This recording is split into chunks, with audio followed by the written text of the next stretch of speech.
Halo, sebelumnya Stahwille Corona membulatkan mur di 70,8 nm. Ini mur yang sudah bundar. Pada video kali ini kita adu kunci-kunci yang lain untuk memutar mur yang makin lama makin bundar ini. Normalnya akan makin turun grip torsinya. Jangan lupa subscribe dulu ya guys. Mur yang sudah bulat tadi kita lanjut dulu pakai Tekiro sang panel.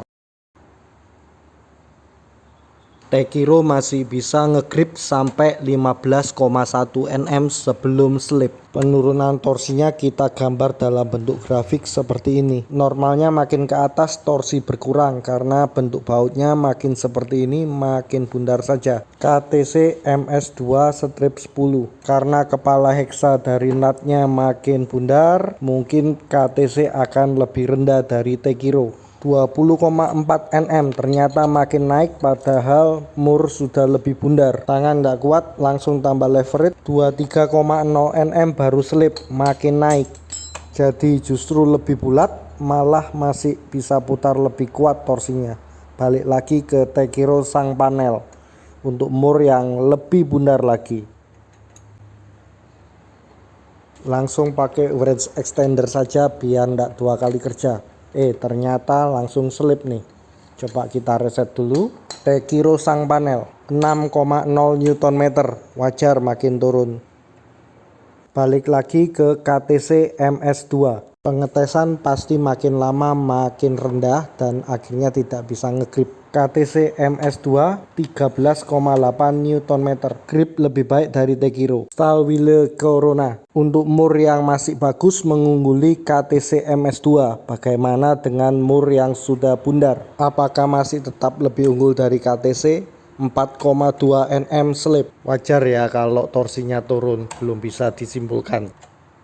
Kita lanjut dulu pakai Sherlock Pro D. Bagaimana performanya untuk nut yang sudah bundar? Fail, ternyata sama sekali nggak ada gripnya.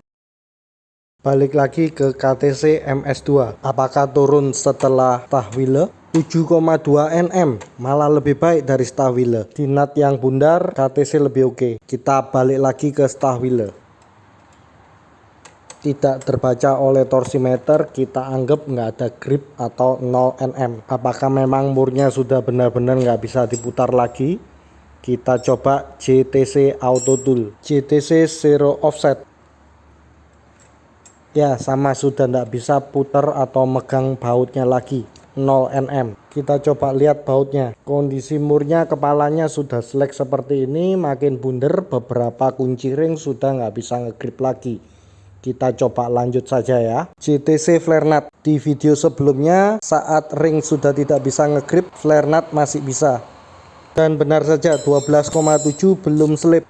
Langsung tambah extender untuk nambah leverage. Sekali lagi mengkonfirmasi bahwa flare nut bisa ngegrip saat mur lebih bulat dibanding kunci ring.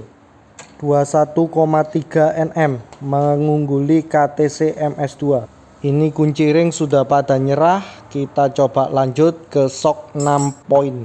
Inco Deep Impact Socket 6 PT. Di pengujian sebelumnya untuk mur yang masih bagus, kunci shock 6 PT akan bikin murnya patah sebelum slip. Kita lihat dengan kondisi mur yang ekstrim bundarnya, mana yang duluan, apakah murnya yang patah atau kunci shocknya dulu yang slip. Luar biasa, jauh lebih baik daripada kunci flare nut ataupun ring.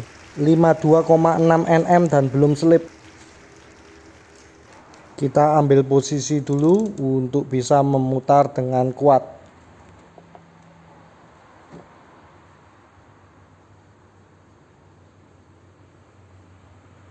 68,6 nm, memang kunci 6 PT oke. Nampak di grafik 6 PT jauh lebih oke dari ring untuk mur yang sudah bundar. Sekarang JTC flare nut lagi, apakah masih bisa ngegrip? 6,1 nm, menolak menyerah. Balik lagi ke Inco Deep Socket. Dari sini dilihat kalau bisa buka mur baut pakai kunci soket, sebaiknya pakai kunci soket 6 PT saja. 25,9 mengungguli JTC flare nut. KTC B3L10 6 PT juga, drive 3/8. Inco sebelumnya 25,9 nm. Apakah KTC menurun seperti sewajarnya atau malah lebih baik? sudah mengungguli dan masih terus naik 37,0 nm. KTC memang bukan kaleng-kaleng, murnya lengket ndak mau lepas. Ini diputer makin selek makin bunder ndak terukur. Torsi minus karena diputar berlawanan jarum jam. Masih sanggup 28,8 nm. KTC B3L masih lengket aja, dihajar lagi 24,7 nm. Murnya makin hancur. Coba kita tandai sisi satunya ya dari murnya. Siapa tahu yang selip adalah kokennya. Coba kita lihat, dan ya yang selip adalah KTC nya 21,5 nm. Ya lupa reset, ndak terukur nih. Sudah ndak tahu berapa kali selip ini mur. Kita reset dulu, murnya masih lengket, terpaksa masih B3L lagi. Masih sanggup 19,5 nm KTC B3L.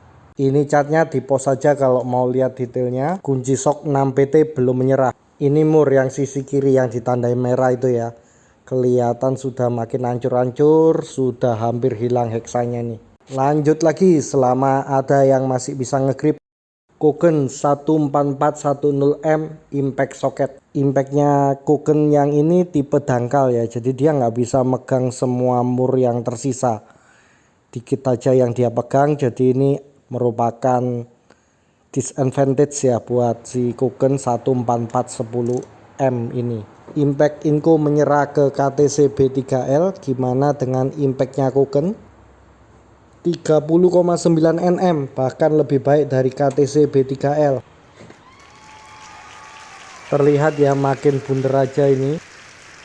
Itu garis di sisi yang masih bagus ya. Seperti ini catnya, kelihatan makin naik makin turun kecuali yang lebih oke. Kita putar bautnya. Sekarang yang kita tes Koken 4400M. Ini garis yang masih bagus ya. Kita tandai garis yang masih bagus supaya kita tahu apakah bakalan selip apa enggak. Nah ini lurusnya dengan logo Koken yang di sini. Kita lihat yang selip sisi yang kiri atau yang kanan. Koken versus Koken. 36,1 nm. Kita lihat confirm selip yang 4400M. Seperti ini, makin naik 4400M. Confirm ini lebih oke nih Koken 4400M. Kita tes lagi 4400M.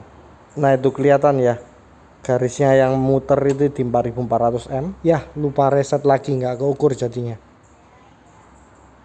Koken 4400M 6PT drive setengah. Perhatikan garis bautnya yang muter 20,6 nm. Seperti ini hasilnya. Luar biasa. Dalam hal ini Koken mengungguli KTC. Ini kondisi murnya yang makin bundar. Sekarang kita balik, kita tes untuk impact socket Koken 14410M. Masih bisa 15,9 nm. Berikut cat urutan tools untuk muter baut yang makin bundar. Kita tes lagi kunci ring KTC MS2. Nggak bisa ngegrip sama sekali. Stabile Corona juga sama, nggak ada gripnya sama sekali. Tekiro sang panel lebih-lebih tadi sudah nggak bisa ngegrip. Inco 6PT shock, wah sudah nggak ngegrip padahal 6PT. Sedikit lengket tapi tidak terbaca oleh digital torsi. Inco 6PT ya, otomatis ini juga nggak bisa. Gimana dengan flare nut? Kunci shock 6PT nggak bisa loh. 5,4 nm mengungguli Inco socket saat mur benar-benar bundar. JTC flare nut menolak kalah, bisa ngalahin impact Inco 6PT loh. Oke, kita kembali ke Koken 14410M impact socket dari Koken. Ya 7,1 masih lebih, belum selip di 12,3 nm. Luar biasa. Berikut hasil akhirnya dimulai Stabile Corona dan seterusnya makin bundar KTC, terakhir hanya shock 6PT dan Koken. Koken versus Koken. Oke jos. Nut yang sudah hancur ini di video selanjutnya akan kita hajar terus pakai kunci sok 6PT. Kasih semangat untuk bikin video selanjutnya dengan subscribe ya guys.